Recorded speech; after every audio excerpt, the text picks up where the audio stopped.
This is Preach Magazine. We're delighted today to have the poet, liturgist, and author of This Here Flesh and Black Liturgies, Cole Arthur Riley. Welcome to Preach Magazine. Thanks for having me. Let's start with growing up. You say there was no explicit mention of God in your household, but there was a spirituality of unspoken liturgies. Could you tell us more about that? Yes. So we didn't, go to church or read the Bible or, talk directly about Jesus. Maybe God would be mentioned distantly, but certainly not attached to any particular religion. But in hindsight, I think my house did possess a kind of spirituality in things like reverence for the Black body. We had these rituals with my father um, of care and kind of preening, and he would, lick his thumbs and fix our eyebrows every morning and say, "You look good, do you feel good?" And so I think that reverence for the body, I think storytelling, I come from a family that just loves to tell stories, myths, even. We love to make up stories and pass them on to our children. Yeah. And so I think there are components of the sacred and of the spiritual in my family, even if it wasn't articulated as such. Yeah, that's really interesting, that reverence for the body, because that comes across very much so in your writing. You describe yourself as a skeptic, but your writing reflects a real intimacy with Jesus. So could you describe your journey with him, please? Sure. Well, the first time I remember hearing about a like Christ figure would have been when I was growing up. So I said my family didn't really go to church, but there was this strange season of life where we ended up going to this um, virtually all white Baptist church, very small, conservative, with my great aunt who had recently lost her husband. And we were going with her really just as a way to keep her company in the midst of that grief. And that was the first kind of encounter I had with the theology of Jesus, and I found it completely terrifying and very demanding as a little girl who is going to our first Good Friday service, hearing about the kind of grotesque nature of the cross and the sweat dripping from the pastor's face, and it was all very intense. And I think in part because of that initial experience, and in part because of the duality that my family was living, we would leave those services during that season, and I was very aware wasn't connecting with my parents, that it wasn't their belief system. So I could detach from it a little bit. And it wasn't until late in high school that I began, really through an English class, thinking about, we were asking questions about truth and all the existentialist things that Yes. teenagers tend to confront. Um, and I became interested in kind of the major world religions and started reading and kind of uh, finding interest in Christianity, but distantly. And by the time I got to college, a few friends of mine, one friend in particular, had recently become Christian of his own accord. And I was like, oh, I'm interested in that. And we just went to the most obvious church on Yeah. campus. We did zero research. We just had big red doors. We said, oh, we'll go. That's church. We think Christians are supposed to go to church. Um, and that ended up being a kind of Presbyterian church here. And since then have kind of remained in some form of a Christian tradition. But certainly that's evolved with time. Yeah, I bet. When you Mhm. first started reading the Bible, you mentioned that Jesus didn't come across to you the way he's usually perceived. So could you unpack your first impressions, and has that also evolved? So when I first started reading the Bible, it was when I was a teenager in high school. So this was my senior year, the end of my final year of high school. Um, and so 17 or 18, and I had no real guidance. I was just kind of reading it cold. And to me, I found Jesus to be, quite snarky, um, not particularly all that gentle or, I don't know, there's a kind of sanitization that I sensed in some of our stained glass windows and like the depictions Mm, of Jesus that very much so. I'd heard about. Where I think, reading it cold, it felt like Jesus came across as a little bit gritty and A brood rough of around, vipers. right, brood of vipers Yeah. and yeah, just exasperated at times and very human. And um when I went to college and met people who had kind of been raised in it, and the way they would speak about Jesus is almost this um entirely stoic, emotionally removed, um I just didn't connect. I thought, are we reading the same thing? And I didn't quite know what to do with that. Uh, and I think in time I found people that could complicate the narrative of Christ a little bit more, that left room for a little more of Christ's humanity without being threatened by, the human component of him. And that was really a relief. But for many years, I felt distant in Christian spaces because I felt like the the person I had encountered in private wasn't matching up, that I'd gotten something wrong in some way. Yeah. So there was a lack of trust there for me. Yes. And has that evolved since? I would say yes. I would say it's evolved in the sense that I still think of Christ as, a very complicated figure. Um, And I think if anything has changed, it's more my acceptance of the fact that that doesn't detract from any kind of potential divinity uh, that what I deem the human could actually also be the divine.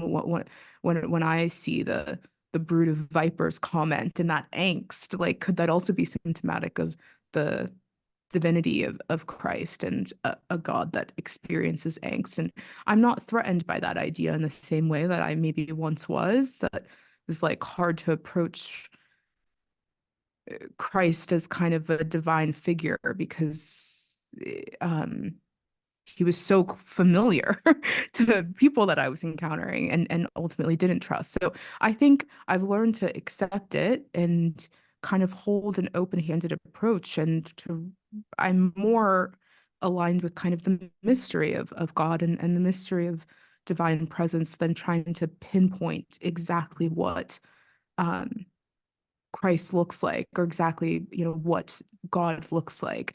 I'm, yeah, more open-handed. I like the ideas that you were exploring there about an emotional God. I'd like to get back to that later, but before we do that, after you became a Christian, you started attending an Episcopal church, which is where how you got interested in liturgy, specifically the Book of Common Prayer. So what was it about the Anglican liturgy which grabbed you? Well, I was in a season of I was feeling really exhausted. I also was very depressed at that point in my life. So I just graduated college, didn't immediately attend a Episcopal church. So this was after college, and I was kind of had known what it is in college, in my university years, to kind of be used and kind of ground up and spit out. And I mean, so many young people are just in college, find themselves in these ministries, at least in the States, where um, you're giving, giving, giving while you're supposed to be in class. You're giving, giving, giving to the church or your ministry. And I was coming out of that cycle feeling exhausted, depressed about a number of other things and circumstances. And I walked into the Episcopal church service, and there was a, a, a kind of rest. in the liturgical format that I wasn't expecting, that I could just exist, that there was almost this script, this sacred script that had been written for me. Yeah. And the response, it wasn't my responsibility to articulate, beautiful or painful um, things about God or hope. It wasn't put on me. And I found a lot of relief in that. So my first encounter with liturgy, in part, I love the beauty of it as a writer, but in part, I just needed the rest of it, the resting space. Beautiful. And after that, there was this, can I call it a holy discontent, which gave rise to the Black Liturgies project? Mhm. Yes. So, I mean, for all its beauty, I mean, the Book of Common Prayer, it has been, yeah, such a resting place for me. And so I'm not quick to dismiss it altogether, but over time, you become more and more aware of, its origins. And I know what was happening to my ancestors when Thomas Cranmer wrote the Book of Common Prayer. I can only imagine what little imagination he had for bodies like mine, um, ultimately encountering his words with like equal dignity. And so there are seasons where it's just hard and where that connection to that text and other texts like it become difficult. And for me, the summer of 2020 was one of those seasons where we were experiencing, after a slew of kind of very public Black deaths, this Yes. kind of global reckoning with anti-Blackness. And it kind of created a different kind of hunger in me, of I wanted a liturgy that felt credible, that felt like it could speak in credible ways to the Black interior world in a season like that, that could speak credibly to Black grief and Black hope and Black memory. And so I started Black Liturgies, sharing, connecting written prayer with quotes or poems from Black literary ancestors. Yeah. Oh, that was on Instagram. Yes, And yes. the rest, as they say, is history that really took off. So, which gave rise to the books. Mhm. And Yes. let's talk about lament as a form of liturgy. You say about lament, and I'm going to quote because I don't want to get it wrong, but you say that our task is not to convince someone of the brokenness of the world, it's to convince them of the world's worth and beauty. To say, this is not the way things are supposed to have been, or to be. So how can we bring lament more into public worship on a very practical level? Yes. Um, I mean, I think it's I mean, there is a practical component to it, but I think it does start with our resistance to it in a general sense. It's very hard to dream up ways to lament in community if you don't actually feel safe to explore that. So I do think that um, the, we need to do good work in kind of explaining, not defining necessarily, but explaining and exploring what we mean by lament and how we're going to distinguish that from despair, which so many of us are rightfully terrified of. But it leads to all kinds of emotional numbness to kind of disconnect from the grief of a thing or the lament. Um, so I think there's work to be done in that realm in many spiritual spaces. The resistance, a kind of formation that resists rushing to hope, rushing toward theologies of heaven and escapism, in order for people to dream up ways to lament. Practical ways I've seen it practiced, a lot of them are organic. I tell this story in this here flesh of attending a service. It was a Black church in Philly that I only attended for a summer, I think. And there was uh, a child who had left, a teenager who had left home and was involved in some things that, his community was um, worried about, concerned about, and that teenager had returned home. And the pastor began, um, during a prayer, began beating his fists on his chest, and the other people around me slowly began to do it. And it wasn't this, I mean, if there was a kind of theater in it, I think it was a beautiful theater. It was intentional and honest and true. And but it didn't feel like a, a performance or premeditated. It felt like, you know, I'm going to allow myself to be moved by someone else's grief in the moment, even if that disrupts the order, even if that disrupts expectation. Um, of what the service should look like. And that's why I say that formative element is important, because if you're not forming your community to believe that that's okay and that you can divert, and then that moment doesn't happen. That moment, then the person next to me isn't going to start join and pressing his hand against his chest. So I think there are kind of tender demonstrations like that. There are very practical things like writing. I think, of course, people can practice this in song and dance. Um, but yeah, I would trust different communities depending on what kind of community is gathering, what the interests and what the stories are, to be able to kind of exercise their own imagination better than I can for them. Yeah. Yeah, Mhm. I think so what you're saying is about creating space as well, creating space and giving people license to bring their whole selves to church, and Mhm. not to leave their griefs at the door and come in and paste a face of hope and joy, but to bring the grief Right. into the church. In Britain, I think we have this saying in Britain, which is we're a nation of stiff upper lips. So we say we mustn't grumble. And Mhm. in the Bible, we do see lament, we do see people pouring out their rage.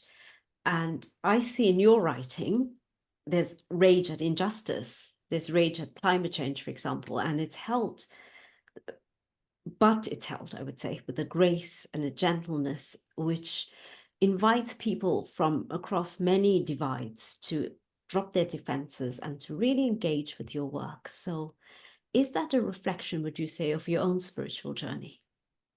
Mhm. I would say so. I was a very emotional child. My family would say I was a sad child. That's the story my family says. One, I was a skeptic. Cole was born a skeptic. Two, Cole was a sad child. I say I had a rich interior life, a rich emotional life. And somewhere along the way, I cut that off. I severed myself from that part. I think it made me feel very distinct and different than my family. And I think when you're young, the things that make you feel distinct are kind of the earliest portals to shame. And so I was very ashamed of my own emotional life. And like many people, learned to kind of cut that off and grew up to be a severely emotionally repressed adult. I have not maintained the emotional depth of my childhood, unfortunately. And so for me, the work of liturgy and connecting with God is the work of kind of reclaiming that and piecing together and reminding myself, actually, anger isn't a curse, apathy is. And it's okay to weep. It's okay to rage in defense of dignity. These are really, you know, um, significant and important kind of interior experiences. So I hope people feel like I'm on journey with them, and that I too am I need the prayer as well. I need to be reminded of the beauty and anger, the beauty and grief as well. And maybe that's why it feels a little less threatening because I'm still working it out myself. Yes, you're on a journey with you exploring your Mhm. material as you're going along. That's very powerful. Our readers are many preachers and church leaders. How can we start shifting the focus in our worship to a more present, embodied faith, which looks at the pain in the world and doesn't look away, but actually engages with it? Mm, that's a beautiful question. Okay, I'll answer in two parts. The first is kind of mostly concerning the body and an embodied faith. And the second, I'll try to tie that into how that connects with injustice and being attuned to the world. But I think if churches need to learn how to get back in their bodies and kind of um, encourage and form people in embodied faith, we don't have to look much further than our children, to the children in our pews, and the possession and the agency that children feel over their bodies, much to our dismay as adults sometimes, we're like, put that hand down, sit up and do this and do that. And we're kind of on mission to control a child as early as we can, as effectively as we can, when in actuality, I think we have a lot to learn about both their embodied and emotional desire for agency. There's a kind of defiance in a child that's like, I want to stand when I want to stand, and I want to cry when I fall, and I'm not going to apologize for that, until eventually they learn our habits and adopt them as their own. So I think look to the kids and kill some of our darlings, so to speak, allow some of the ways we expect worship to look to be transformed. And, if a child feels the need to stand, maybe we should, instead of telling them to sit because everyone else is sitting, maybe we should ask ourselves, what is it in them that needs to move right now? And is that somewhere in us? So I say on the journey to embodiment, children are excellent guides. And how that connects with the world around us and being people who care about the really physical terrors of the world around us. I think it shapes us to see in a different way. When you are attuned to your own body and to the body of your neighbor, the person in the pew next to you, with greater gravity, it becomes a little more difficult to look away when you see the harm and degradation of bodies, Mm. hundreds of miles away. There's a beautiful quote from James Baldwin. He says, to encounter oneself is to encounter the other. And if I know that my soul trembles, I know that yours does too. And if I can respect this, both of us can live. Wow. And I find that really compelling, that in going into our not only our own emotional worlds, but in our own bodies and kind of confronting that, I am in mystery confronting my neighbor. Yes. And they're becoming more real to me as I become more real to me. Or at least that's how I think about it. Yeah. So there's a really deep connection. Mhm. Yeah. You mentioned in your book, you talk very honestly about your struggles with illness and how it pointed you to the shalom that was, present in the universe, and the fracture, which is, as you say, capable of repair. Could you talk a little bit about that, please? Mhm.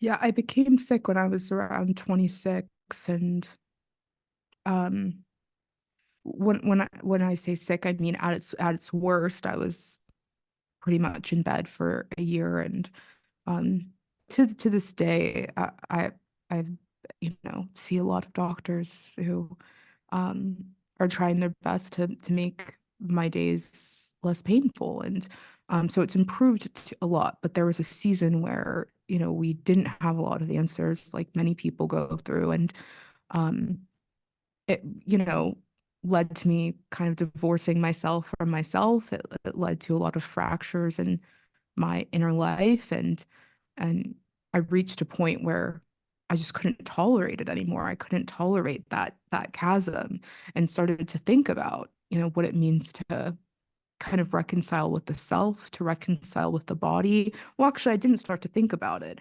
It wasn't cognitive at first. It was more instinctual and bodily. I had this experience, on a bed in Paris, where I began to pass the peace around my body, um, and want to make peace with myself before I even understood what that ritual meant for me. But slowly, one begins to realize that it's very difficult to survive when you are trying to fragment um, every aspect of yourself, and that fragmentation and your interior world from your body. It also leads to fragmentation from other people and other pain in the world. And I just don't want to live, I don't want to live that kind of life. It hasn't served me well to isolate any one part of myself or isolate myself from others.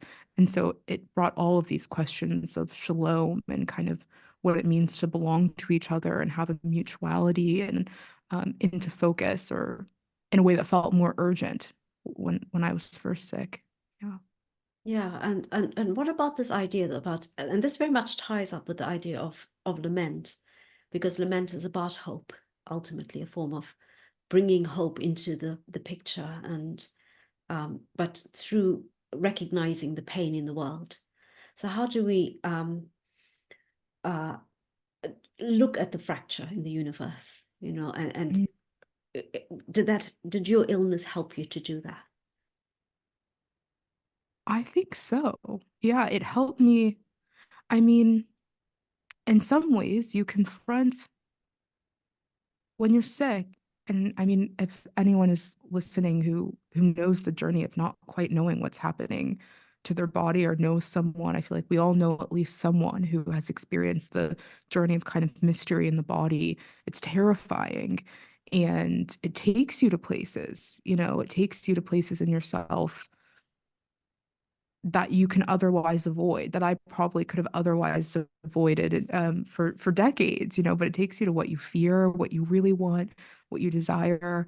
And also you confront your own mortality in a way. And in that, it's hard not to kind of deal in hope in some way, if not hoping that you'll live, hoping that there's meaning in life. There were times where certainly I might not have possessed hope for my survival, which is terrifying for anyone who's, Yeah, loves someone that's sick. It terrifies you, and you want to get them to kind of have one particular form of hope.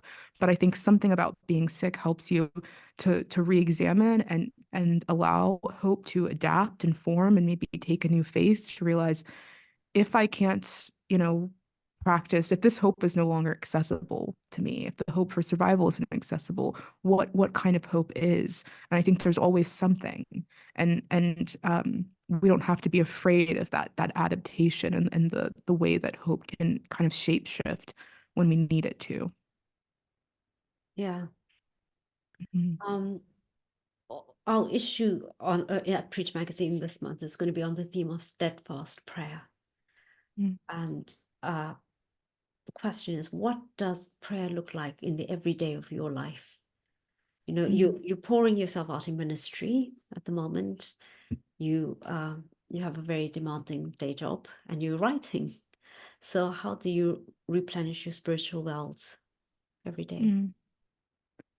Um, in this particular season of life, I'm finding, I mean, perhaps because I just wrote this book of prayer, I'm finding myself to be a little bit out of words. And there's so much pain going on in the world that just has been so unending, despite what we've articulated, despite what experts have articulated. And there are seasons where it just feels like words aren't sufficient. And this, for me, I've been in one of those seasons where I'm out of things to say.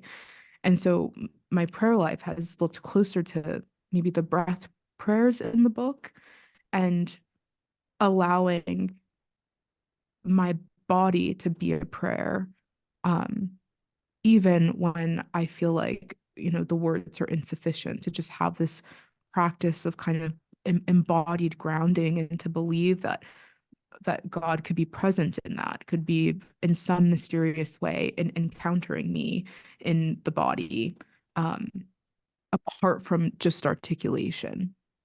Yeah. Yeah. So a lot of breath practice. Mm. And your own liturgies as well? Not so much that. Mhm. Um, that's where the heart of the writer maybe like butts up against the spiritual dimension of my life, where it's kind of hard to be led by Mhm. you.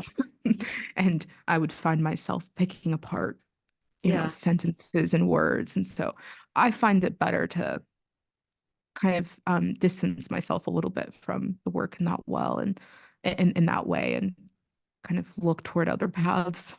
Yeah. I'm reading a very interesting book at the moment. It's called, just bear with me while I look on my hundreds of books, but it's called Tarry a While. It's by a British theologian, and it's about the Black practice of waiting in the presence of God, just waiting and drawing hope from that. I haven't advanced much in the book. I'm saving it for the weekend, Mm. but it's really interesting it's the Archbishop of Canterbury's Lent Book of the Year, and Mm. it's really a very deep spiritual practice, which is finally being brought into British popular culture, or Black Mm. into our church culture, which is really interesting. Yeah, Before we close, would it be okay if you read one of your prayers for us? Thank you. sure. Thank you.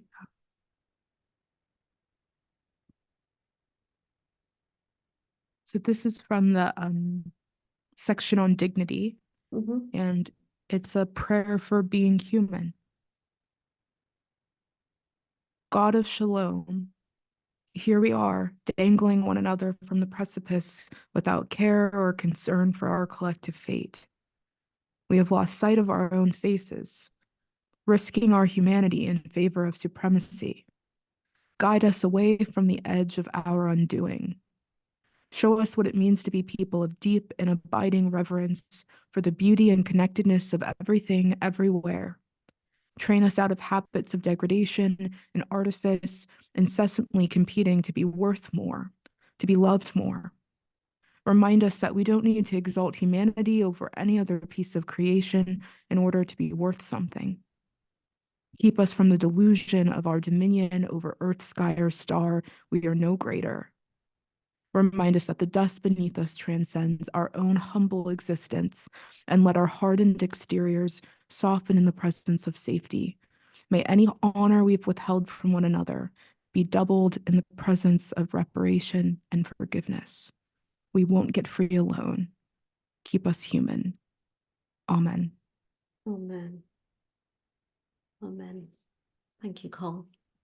Thank you.